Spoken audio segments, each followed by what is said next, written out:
So, the NFL commissioner said on The Herd with Colin Cowherd that handing the trophy to Tom Brady post-Deflategate, it wouldn't be awkward. It would be an honor. Ryan Russillo and Danny Cannell asked former Patriot Hour friend Damian Woody if he's buying that story. Why did you go to Atlanta back-to-back weeks? Because they really? haven't been in 20 years. They haven't been in forever. I don't think it's a big deal at all. Back-to-back weeks, you go to Atlanta? Come on. There's nothing you can tell me to, like, justify you going to Atlanta back-to-back weeks. Because he didn't want to get booed. I'm okay with that. I don't think it has anything to do with whether he wants You scared? You scared to face the crowd? You get booed at the draft, man. Like you get booed. Like, think about this. Maybe he doesn't want to be a distraction. Think about this. Roger Goodell is getting paid, I don't know how much. $40 million? Yeah, something crazy.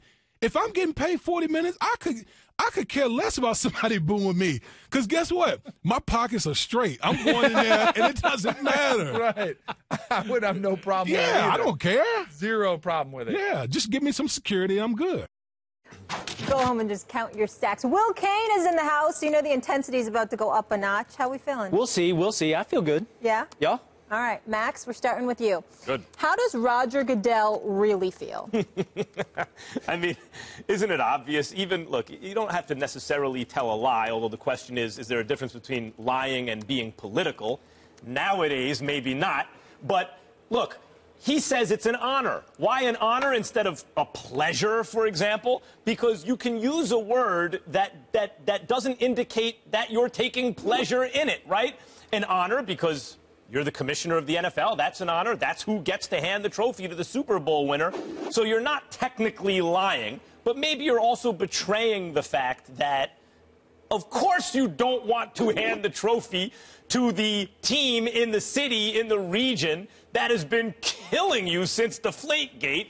Duh. I mean, even when there were pictures of, like, Peyton Manning watching Eli win his second Super Bowl, in the media we talked, do you think Peyton really feels good about this? And everyone admitted, well, look, on some level, there's got to be sibling rivalry. He's got to be rooting against it on some level. And that's his little brother. You think Roger Goodell really feels good about that if you had to give him the trophy? Hell no. I love your passion. Stephen A, yeah. The man, Go ahead, man. Will. Go ahead, Will. Go ahead, Will. Well, my only bone to pick, perhaps, with Max would be the idea that somehow lying and being political has become the same thing nowadays. Right. I think since especially nowadays. I think since the first Greeks got together and decided persuasion would be the way that they would settle some arguments, lying and being political were pretty much overlapping. Alternative facts takes it to a new level, Will. Look, man, nowadays is nowadays it's all new, right? But I do agree with you about Roger Goodell. I mean, if you don't listen to his actions, if you don't want to listen to his words, he hasn't shown up to New England in 2 weeks, gone to Atlanta 2 straight weeks, skipped New England for the kickoff game in 2015. It's not like it just started happening. They started avoiding New England. But that being said, look, I think Roger Goodell probably feels like he already won this battle. Now, while Patriots fans and the organization may feel like this is the culmination of the event, for Roger Goodell, it's kind of like the fifth quarter. He won in court where he wanted to win, and this is all sort of extra. But for the Patriots, no. This is the culmination. This is the fight. And I can imagine there'll be nothing sweeter for Robert Kraft and Tom Brady and Bill Belichick than that moment that could happen when Goodell has to hand that trophy over. Mm-hmm. Well, Goodell is smart. He's adroit in regards to the fact that, hey, here's the deal. You want to say what he said because you don't want to give Joe Public the impression that you're going to have a hard time handing the trophy to Tom Brady, who you essentially smeared in the eyes of a lot of people in the Foxborough, New England area and all of that other stuff. But the reality is that if you're Roger Goodell, again, you don't want to do this. One of the beauties of being a reporter is that you know a lot of people in terms of your contemporaries in this business, and you have a lot of contacts, whether it's in the league office, the Players Association's office, or anything like that. And I can't tell you how many people text me in the minutes after the Denver Broncos beat the New England Patriots in the AFC Championship game last year, telling me Roger Goodell was incredibly relieved that the New England Patriots lost that game because he did not want to have to deal with New England in the Super Bowl in the midst of Deflategate and all of that other stuff going on. And so there's no doubt in my mind that it's something that he would prefer not to have to do. It's evidenced by the fact that he hasn't shown up at Foxborough since 2014. All of those things are true, but in the end, at the same time, it's not in his best interest to say that, to publicize that. Me personally, I just think that to him, the sad part about it all is that it wasn't really about deflated footballs in the end.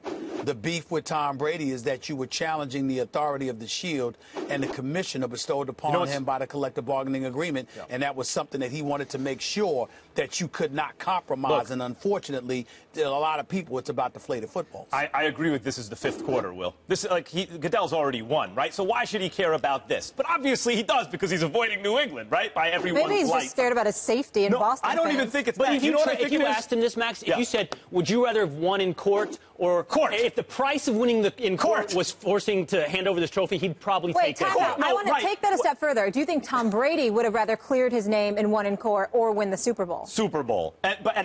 Look, Goodell won where he needed to win. So why is he avoiding New England? Do you watch Silicon Valley? Anyone watch Silicon Valley on HBO? No. Well, there are these two Silicon Valley giants battling each other, and one of them is wasting money on billboards going at the other one. And everyone thinks it's a waste of money, but in fact, it does drive the other guy crazy, right? Like, the egos get wrapped up. Billboards don't bother me. It's funny the egos get wrapped up in it, and Goodell doesn't want a giant billboard in his face saying, "Ha ha, we won the Super Bowl." That really bothers him. It's funny you bring up Silicon Valley because to me, what this reminds me of is the ultimate Northeastern blue blood rivalry or blue blood fight. I would imagine for most of us watching, whatever moment, and we don't want to ignore the Atlanta Falcons here, but assuming the New England Patriots win that Super Bowl, for this argument at least, that moment of the trophy presentation is going to be largely anticlimactic because this has been the most passive-aggressive, avoiding contact fight you've ever seen in your life. It's like these rich people in the Northeast that sit over a dinner table and have the slightest little disagreements, and the way you get somebody back is to give them side eyes. Or could you believe that, Roger? Could you believe that breach of etiquette that he had? This is not Roger Goodell and Robert Kraft. What will happen will be he'll hand the trophy over. Bill Belichick will not look him in the eye. He'll act like the trophy is a piece of junk and pass it on. Tom Brady will be perfect. He's going to look him in the eye. Has he ever looked at him? Another Super Bowl, Roger. How do you feel about that? First of all, understand something. At this point, in regards to Deflategate, nobody cares about Bill Belichick's reaction. Nobody cares about Robert Kraft's reaction. All eyes are going to be on whatever interaction, if there is any, between Tom Brady and Roger Goodell. Now, the Tom Brady that we know, who's class personified and does everything he can not to make headlines outside of what transpires on the field of play. Will he be that same individual? You got to remember, at one point in time, he came across as an individual that was willing to go as high as to the Supreme Court to fight on behalf of his name. He clearly is an individual who feels smeared. Jay Feely, who's doing fabulous work at CBS, has been a guest on this show on many occasions. He's a former kicker. He's a representative for the NFLPA. He was a representative for years. This guy is also an individual that is very close to Tom Brady and spoke about how irate he was. So if whatever we think we know about Tom Brady, we may not know what's going to happen in terms of how he reacts. If he were to win the Super Bowl, he might be somebody that insists that the trophy is presented to him instead of Robert Kraft, insists that Roger Goodell communicate with him. I'm not saying it's going to happen because I don't know. What I'm saying is, based on what they described of Tom Brady, we don't know what we're going to get from him because he's never been in a position where he felt directly smeared by Roger Goodell, and that's where it gets interesting. That is where it's interesting, Stephen A., and I think we do know what we'll get. Tom Brady will let his actions on the field speak for him. If we know anything about Tom Brady, supposedly his favorite book is the 4 agreements, and 2 of those agreements are be impeccable with your word and don't take things personally. I would imagine for Tom Brady, the ultimate revenge will take place between those 2 sidelines. There's nothing he could say that's more poignant than winning that Super Bowl. But wait a minute. That will say everything he needs to. By the way, winning the Super Bowl doesn't say anything really about cheating. other than we can win without cheating, but we knew that because when they caught them with the footballs, they still crushed the Colts. So I don't know how one is related to the other. Here's how it's related to one. Here's how one is related to the other. If you're asking Tom Brady to speak directly about it, no, he probably is not going to do that. If you're asking him to excoriate Roger Goodell and therefore adding more fuel to the whole Deflategate scandal, no, he may not go that far. But at that moment of interaction between the two, assuming that option presents itself, in that moment, there is no doubt. And like you just pointed out, Will, don't take things personally. There's no question that Tom Brady took this personally.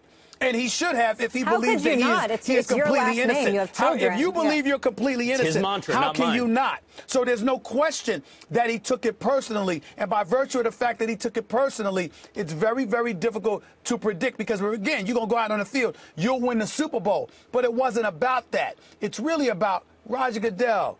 This is what you tried to do to me.